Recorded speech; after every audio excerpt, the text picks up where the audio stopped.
दोस्तों, एनवीएम के विशेष कार्यक्रम चक्रव्यूह में आपका फिर एक बार स्वागत है। आज हम गुजरात में चुनाव प्रचार की चर्चा करेंगे।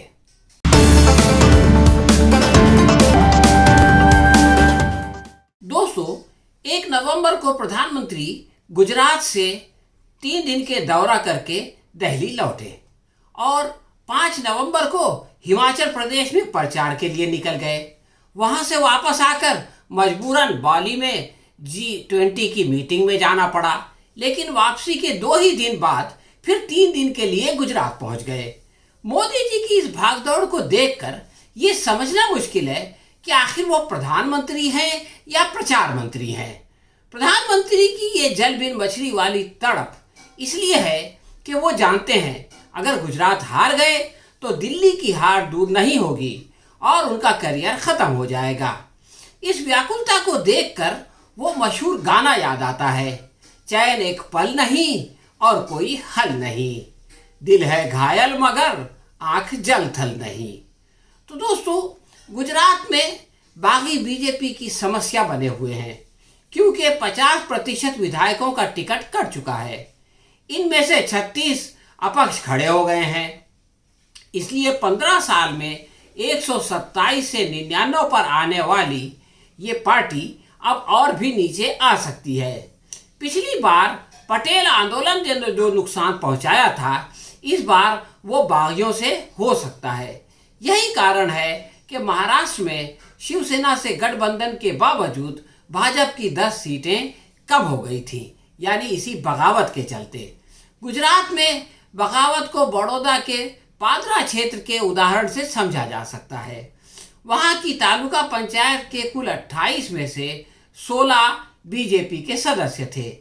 पादरा के स्थानिक नेता दिनेश पटेल को बीजेपी ने इस बार टिकट नहीं दिया तो पंचायत के सारे सदस्यों समेत उन्होंने पार्टी छोड़ दी और वहां पर भाजपा 0 पर पहुंच गई। इस जोड़ तोड़ से पता चलता है कि विचारधारा की बात करने वाला ये पक्ष कितना संधि साधु और कमजोर है। पटेल ने अपक्ष उम्मीदवार की हैसियत से 2007 में इलेक्शन जीता। इसके बाद 2012 में वो भाजपा के टिकट पर कामयाब हुए।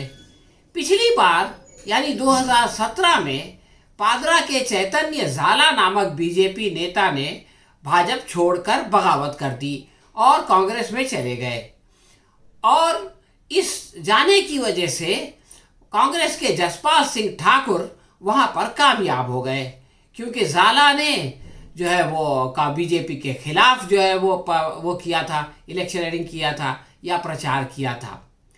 तो दिनेश पटेल जो है वो हार गए और इस बार ये हुआ कि बीजेपी ने चैतन्य झाला को दोबारा पार्टी में शामिल कर लिया और उनको टिकट भी दे दिया। अब इसका नतीजा ये हुआ कि दिनेश पटेल जो है वो आज़ाद उम्मीदवार के तौर पर खड़े हो गए। इस महाभारत का नतीजा क्या निकलेगा ये समझना मुश्किल नहीं है। खैर, आगे जो होगा सो होगा। फिलहाल एक म्युनिसिपल कॉरपोरेशन से बीजेपी का सुपड़ा साफ हो गया है। बीजेपी अगर इस बार हार जाए तो न जाने कितने दिनेश पटेल जैसे लोग बीजेपी को राम राम कहकर उसका राम नाम सत्य कर देंगे। गुजरात में बीजेपी का दूसरा सरदर्द अरविंद केजरीवाल है। इससे पहले बीजेपी कांग्रेस को जातिवाद में उलझाकर चुनाव जीत जाती थी और इसकी शुरुआत गोधरा के बहाने होने वाले दंगों से हुई थी। मोदी जी ने दंगों का विरोध करने वालों को राम भक्तों के हथियारों का समर्थक बनाकर पेश किया और 2002 का चुनाव जीत लिया। 2007 में सोहराबुद्दीन का इनकाउंटर करके उसका विरोध करने वालों को आतंकवादी और अंडरवर्ल्ड का समर्थक बनाकर लोगों को मूर्ख बनाया और फिर से इलेक्शन जीत लिया। 2012 में इशरत जहां को पाकिस्तानी एजेंट और आतंकवादी बताकर उसका इनकाउंटर कर दिया और उस इनकाउंटर की आलोचना करने वालों को पाकिस्तान समर्थक करार देकर चुनाव में फिर जीत दर्ज कराई। 2017 में ऐसा कोई मुद्दा हाथ नहीं आया तो वो हारते हारते बचे। इस बार केजरीवाल ने बिजली, सड़क, शिक्षा और स्वास्थ्य को चुनावी मुद्दा बनाकर गुजरात मॉडल की हवा निकाल दी है। बीजेपी अब विकास पर बात करने के लिए मजबूर है, परंतु 27 सालों के बाद भी जनता को वो विकास कहीं दिखाई नहीं देता। उन्हें तो नकली गुजरात मॉडल में महंगाई और बेरोजगारी के सिवा कुछ भी नजर नहीं आता। भाजपा इन प्रश्नों पर मतदाता को प्रभावित नहीं कर सकती, क्योंकि उसने जन कल्याण का कोई ठोस काम किया ही नहीं। इसीलिए अमित शाह बार बार कांग्रेस को समान नागरिक कायदा पर बोलने के लिए उकसा रहे हैं, लेकिन अब वो भी होशियार हो चुकी है। अब वो उनके जाल में फंसने के लिए तैयार नहीं है। कांग्रेस वाले बिल्किस बानो का मुद्दा उठाते हैं तो भाजपा चुप हो जाती है। प्रधानमंत्री बार बार दौड़ दौड़ कर गुजरात तो आते हैं, लेकिन उनके प्रचार में आरोप लगाने और सहानुभूति बटोरने के सिवा कुछ नहीं होता। उनका कहना है कि विरोधी उन्हें औकात बताना चाहते हैं। इस वीडियो में उन्होंने जो गुहार लगाई है, आप खुद सुने और तब सब टाइटल में पढ़े कि वो क्या कह रहे हैं। मोदी को उसकी औकात दिखा देंगे। अहंकार जो भाइयों, अहंकार जो, मोदी को उसकी औकात दिखा देंगे। अरे मां बाप, તમે તો બધા રાજ પરિવારો છો, હું તો એક સામાન્ય પરિવારનું સંતાન છું. મારી કોઈ औकात નથી બાપા. તમે મારી औकात દેખાડવાની. અરે હું તો સેવક છું, સેવક છું. હું તો સેવાદાર છું, અને સેવક કે સેવાદારની વળી औकात હોતી હશે? અરે તમે મને નીચ પણ કહ્યો, નીચી જાતિનો પણ કહ્યો. અરે તમે તો મને મોતનો સોદાગરો પણ કહ્યો. અરે તમે તો મને ગંદી નાળીનો કીડો પણ કીધો. બધું કીધું ભાઈ, તમે બધું કીધું. હવે તમે औकात बतावा निकळ्या છો. અમારી કોઈ औकात નથી.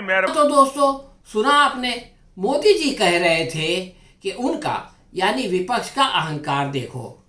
अरे भाई, विपक्ष का अहंकार तो छोड़ो, खुद प्रधानमंत्री का अपना अहंकार तो जनता ने उस समय देख लिया जब गुजरात के मुख्यमंत्री भूपेंद्र पटेल उनकी गाड़ी के पीछे दौड़ रहे थे।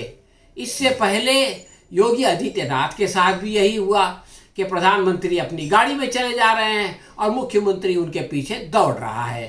वो उनको अपनी गाड़ी के पीछे जो है वो दौड़ने देते हैं, लेकिन ये कि अपनी गाड़ी में बिठाने से कतराते हैं। इसे कहते हैं अहंकार। मोदी का कहना है कि विरोधी शाही परिवार के लोग हैं और वो एक मामूली सेवक हैं, उनकी कोई औकात नहीं है। लेकिन कोई मूर्ख इस पर विश्वास नहीं कर सकता। मोदी ने याद दिलाया कि भूतकाल में विरोधी उनके लिए नीच आदमी, मौत का सौदागर और नाली का कीड़ा जैसे शब्दों का उपयोग कर चुके हैं।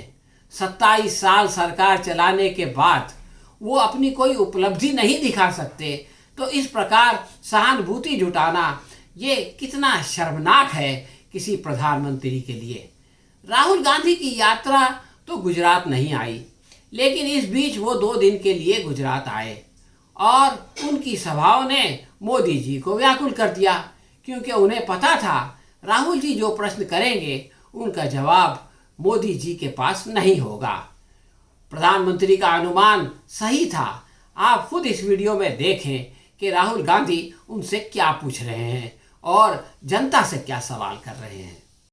यहां पे मोरबी की ट्रेजेडी हुई, उस समय पत्रकारों ने पूछा मुझसे इसके बारे में आप क्या सोचते हो, और मैंने बोला देखिए 150 लोगों की मृत्यु हुई है, ये राजनीतिक मुद्दा नहीं है, इस पे मैं बोलूंगा नहीं। मगर सवाल उठता है, आज उठता है,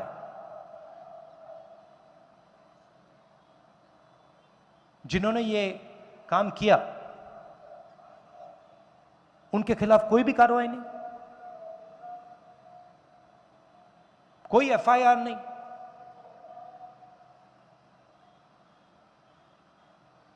बीजेपी के साथ उनका अच्छा रिश्ता है तो उनका कुछ नहीं होगा क्या? चौकीदारों को पकड़ लिया, अंदर कर दिया, मगर जो सच्चे लोग हैं, जो जिम्मेदार हैं, उनके खिलाफ कुछ नहीं। तो दोस्तों, आपने देखा कि राहुल गांधी ने मोरबी पुल के बारे में जो प्रश्न पूछे उसका जवाब ना तो मोदी जी के पास है और ना भाजपा के पास है। मोदी जी कहते हैं कि राहुल के साथ गुजरात विरोधी नर्मदा बचाओ आंदोलन की नेता मेधा पाटकर भी भारत जोड़ो आंदोलन यात्रा में थी। प्रश्न ये है कि मेधा पाटकर जिन लोगों के लिए लड़ रही थी, क्या वो गुजराती नहीं है? क्या उनके अधिकारों की लड़ाई गुजरात विरोधी है? दरअसल मेधा पाटकर विकास का विरोध नहीं कर रही थी, बल्कि बेघर होने वाले गरीब लोगों के विनाश को रोकने का प्रयत्न कर रही थी। मोदी जी आखिर कब तक अफवाहों पर इलेक्शन लड़ा जाएगा और जीता जाएगा? बीजेपी को आत्म परीक्षण करके देखना चाहिए कि सरदार वल्लभ भाई पटेल की प्रतिमा के आसपास वो चुनाव क्यों हार जाती है, वहाँ के आदिवासी उसको वोट क्यों नहीं देते। वैसे भी ऊंची ऊंची प्रतिमा बना देने से देश महान नहीं हो जाता। ये डायलॉग आपने महाबली फिल्म में देखा ही होगा। इसके लिए तो ऊंचे विचार और अच्छे व्यवहार की आवश्यकता होती है। भाजपा के पास ना अच्छा विचार है और ना ऊंचा व्यवहार है।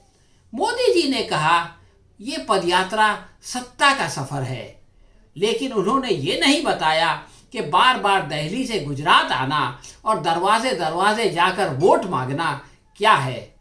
मोदी जी ने पहले पार्टी के सदस्यों से कहा था कि कांग्रेस खामोशी से अपना प्रचार कर रही है, इसको हल्के में न लें और लोक संपर्क करें। भाजपा वालों ने उस पर ध्यान नहीं दिया तो प्रधानमंत्री खुद पदयात्रा पर निकल पड़े। राहुल की यात्रा ने उनको सेंट्रल विस्टा से निकालकर प्रचार के लिए सड़क पर तो पहुंचा ही दिया है। अपनी प्रचार यात्रा में वो अपने विरोधकों पर जो आरोप लगा रहे हैं उस पर उसी गाने की ये पंक्ति याद आती है जिसमें कहा गया कि छोड़ मेरी खता, छोड़ मेरी खता, तू तो पागल नहीं, तू तो पागल नहीं। हाँ तो दोस्तों, ये थी हमारी आज की समीक्षा। आपको कैसी लगी हमें कमेंट बॉक्स में लिखकर बताएं। अगर पसंद आई हो तो लाइक या शेयर करें। हम बहुत जल्द किसी और विषय पर आपसे फिर मिलेंगे। तब तक के लिए आज्ञा दीजिए। धन्यवाद।